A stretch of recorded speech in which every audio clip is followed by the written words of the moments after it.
So our main story this morning, and that arrest of 3 men under the Terrorism Act after a car exploded outside a hospital in Liverpool. A taxi carrying 1 passenger pulled up to Liverpool Women's Hospital just before the 2 minutes national silence at 11 a.m. yesterday and exploded, killing the passenger and injuring the driver. Detectives from Counter-terrorism Police North West have since detained 3 men in the Kensington area of Liverpool. Well, we can go to the scene now. Our Home Affairs and Security Editor, Mark White, joins us from Liverpool. Mark, what do we know about what happened yesterday, less than 24 hours ago? Where are we now in the investigation? Well, it is still a fast-paced investigation with developments that were happening yesterday afternoon and through the night. Now, this area here outside the Women's Hospital is still closed off. There is a detailed forensic examination that's underway. We understand that the vehicle at the centre of this explosion is still in situ this morning. That will be subject of a much more thorough investigation with those forensic teams, especially if they're looking for any evidence of explosives involved in that incident. Now, as you mentioned in your introduction, 3 people were arrested. These arrests took place in the Kensington area of the city. It's just over a mile from here. Yesterday afternoon, a 29-year-old man, 26-year-old and 21-year-old men also arrested at the scene there. That property remains cordoned off and the subject again of a detailed search. Now, another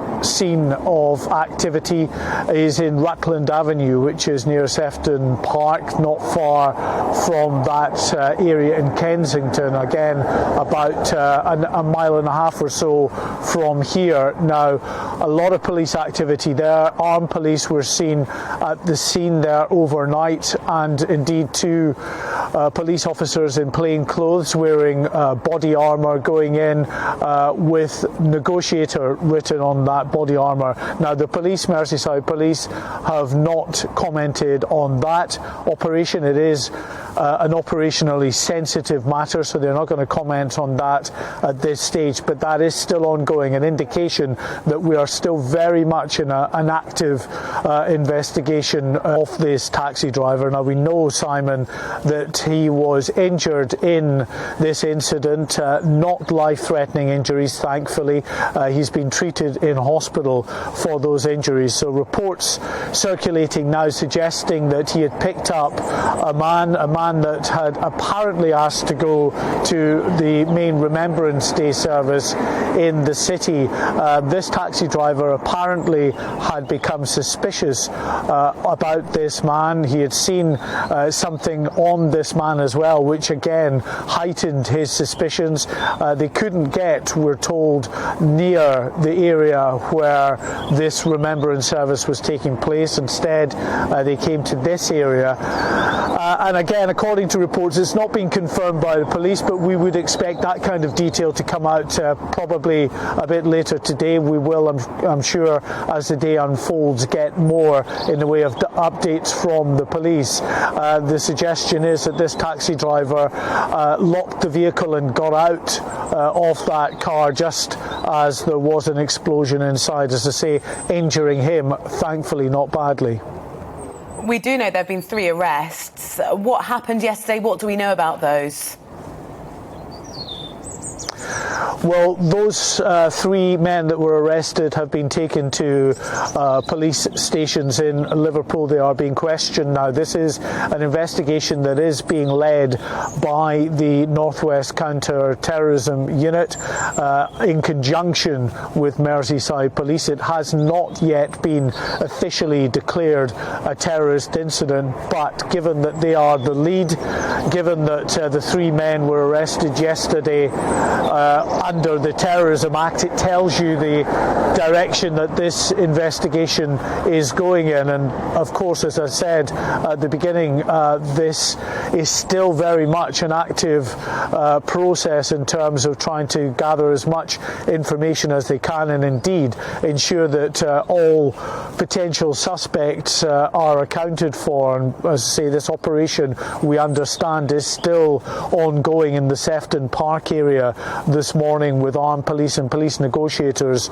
at a property in that area. And as far as the public are concerned, they are being told to not be alarmed, but certainly to remain vigilant. The threat level at the moment remains at substantial, meaning an attack is likely. Remember, there is a 5-scale terror threat level, the highest level being at critical, meaning that an attack is imminent. We've only been at that level a couple of times over the years. It was at severe, though, meaning an attack is highly likely for quite a considerable time, especially following those terrorist attacks that took place in 2017. But a year ago, the Joint Terrorism Analysis Centre, JTAC, which is independent of government but is made up of those within the security services, intelligence services, other officials, decide on the intelligence they have at any given time as to what level that threat should be adjusted to. And at the moment it's substantial. If this, though, is declared a terrorist incident, coming of course not that long after the terrorist attack that killed the MP Sir David Amess in Essex, we could very well be seeing the terror threat level raised once again. But no indication that that is likely to happen just yet. As I say, we're still in the early stages of this. What the investigators have got to do is to piece as much information as they can about the person who died, who we understand is the potential suspect in this ongoing investigation. They are, of course, trying to determine exactly who this individual is. And what you see in these investigations as they go forward is the more they learn about an individual, the more they then look into the links surrounding that individual. So, for instance, his home address, family members' home addresses, people that this person may have been linked to, friends and other associates. That's why you're seeing at the moment, at this early stage, at least 2 properties that have been raided and are being searched by police officers. We may, as this investigation continues to expand, see more in the way of raids and arrests, as typically we would see in any ongoing terror investigation.